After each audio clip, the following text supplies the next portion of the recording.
All right, we're here talking about new literacies today and all the fantastic things that are going along with it. Well, we look back at the beginning of the course and we can see wired and wireless is showing us that we have new technologies merging on the classroom.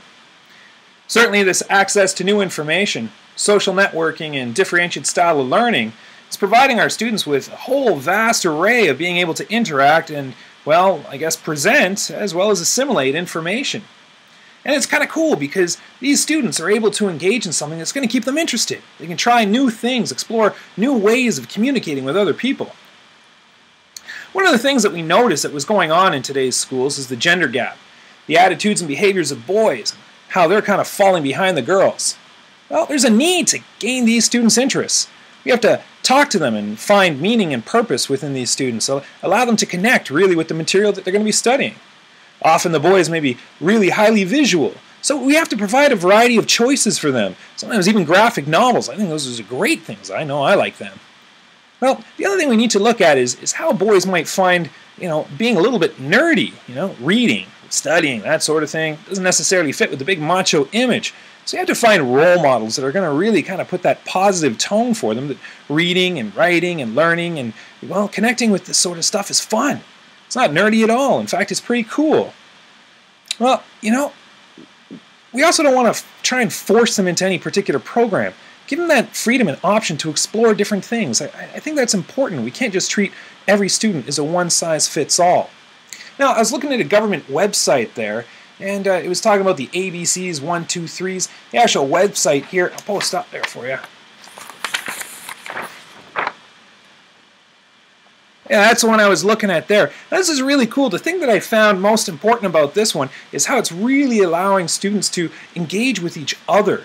There's a social aspect to reading. It's not just little Timmy sitting in the corner or little Sally sitting over there and they're just reading their things. No, this is about engaging them with other students, their peers, their siblings, their parents, maybe getting them out to the library and going into different kind of programs and that. It's a really excellent thing, I think, that really motivates students to see that what they're learning and how they can engage and interact with one another. We also need to be able to provide feedback for our students. I don't think that we should be dumbing down the textbooks, but I do think that there's a zone of proximal development that we need to guide our students through.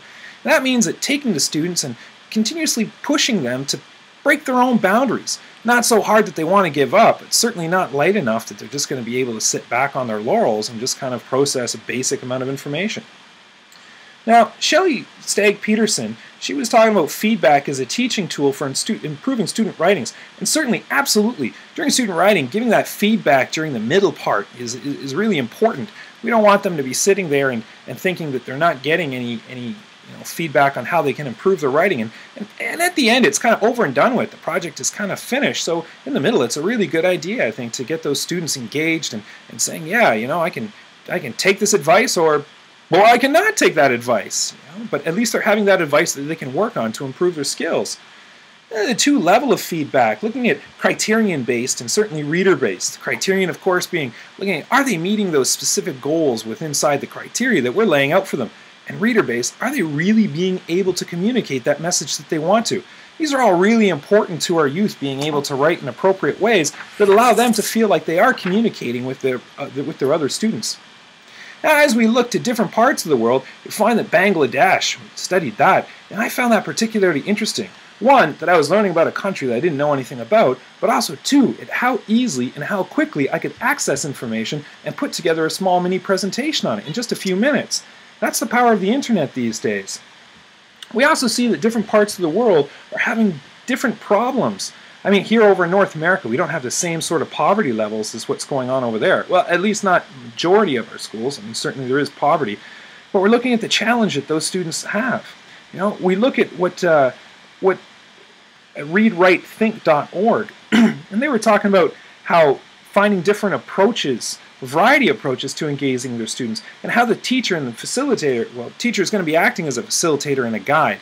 And that's really cool, I think, that the teacher, instead of just, passing on information, is going to be exploring that information with the students, showing them that there's a whole variety of different things that they're going to be able to engage in, showing them that there's different ways that they can express themselves, different ways of using the media so that they can communicate clearly and effectively, as well as engage themselves and other people in what they're talking about.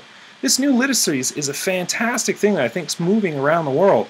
And I think that its communication technologies are making it easier for students, certainly, to be able to pass on their information to others, as well as finding a vast amount of resources that we didn't have before. And that makes it engaging and that makes it fun.